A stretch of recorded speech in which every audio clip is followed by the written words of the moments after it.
Hello and welcome to the Model United Nations Global Initiatives Guide to Model United Nations. Today we will be discussing rules of procedure. Basically, rules of procedure can be summed up into 3 stages of flight. The takeoff, which is when the committee is getting started, the agenda is being set, speaking times being set, and other motions like that. Then there's the in-flight time, when moderated caucuses and unmoderated caucuses are occurring, draft resolutions are being formed, and discussions are taking place. And then there's the landing. The landing is when resolutions are being brought to the floor and voted on, and the committee is starting to kind of wrap up. The starting committee, also known as the takeoff. This consists of roll call, setting the agenda, setting speaking time, and opening the speakers list. The first thing that will occur as soon as committee starts is roll call. During roll call, you may say present or present in voting. Saying present in voting, however, means you must vote for or against on any resolutions brought to the floor, and you may not abstain from voting. The next thing to occur in a conference is setting the agenda. Setting the agenda sets the order of topics to be discussed for the conference.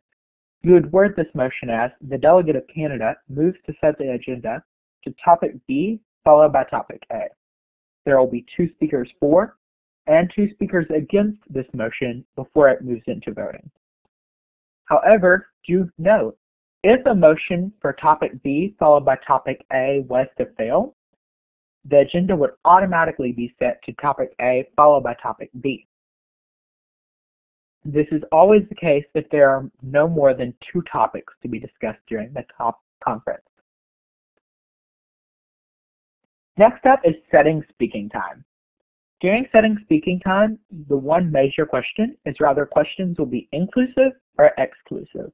Questions inclusive mean they are included in the speaking time, and questions exclusive mean they are not included in the speaking time and are in addition to the speaking time the delegate already has.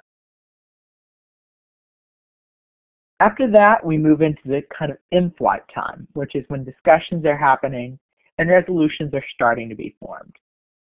During the in-flight time, there are 2 main motions, a moderated caucus and an unmoderated caucus. A moderated caucus is a formal, basically debate on a specific topic that the committee is discussing. During a moderated caucus, the committee will abandon the speakers list and the chair will recognize people to speak on the specific topic. When motioning for a moderated caucus, you need to state the time for the entire caucus, speaking time, and the topic to be discussed. Moderated caucuses are very effective if several delegates wish to speak who are lower down on the speakers list and may not get to speak for a while otherwise. Next is an unmoderated caucus. An unmoderated caucus is an informal debate where delegates can make discussions, start to draft resolutions, and basically go over things in a more informal manner. During unmoderated caucuses, this is the prime time where resolutions will be wrote, drafted, and developed.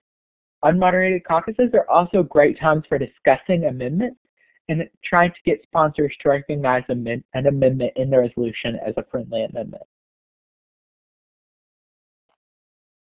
After in-flight time, you'll then move into kind of landing sequence for the committee. This involves introducing draft resolutions, moving into offers panels, debating the resolutions at hand, and voting on the resolutions. The first thing to occur in the landing sequence is the introduction of resolutions and offers panels. Introducing resolutions is when a resolution is formally moved to the floor for debate and recognized by the House.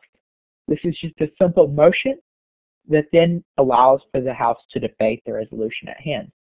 After a resolution has been introduced, you may then move for an offers panel. An offers panel is basically a Q&A session with the sponsors or authors of the resolution, where they can answer any questions that delegates in the House may have. Offers panels are typically between 5 and 10 minutes long.